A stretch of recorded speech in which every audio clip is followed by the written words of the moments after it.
آج کے دور میں ہر دوسرا شخص پریشان ہے، غموں میں مبتلا ہے، لیکن بات کیا ہے؟ دعاؤں سے دوری، ایمان سے، نمازوں سے، دین سے دوری۔ آئیں آج آپ کو ایک بڑی ہی پیاری دعا بتاتا ہوں، اس دعا کو پڑھنے کا اہتمام کریں، انشاءاللہ تعالیٰ چھوٹا بڑا جیسا بھی غم ہوگا اللہ تعالیٰ اپنے فضل سے اس کو دور فرما دیں گے۔ پڑھیے میرے ساتھ، اللہم نجنا من الغم وانت قلت فی القرآن وکذالک ننجی المؤمنین۔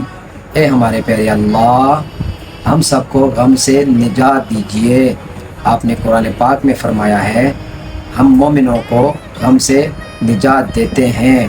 اس دعا کو پڑھنے کا اہتمام کریں، یقین کے ساتھ پڑھیں، انشاءاللہ تعالی آپ کے چھوٹے بڑے جتنے بھی غم ہیں وہ دور ہو جائیں گے انشاءاللہ۔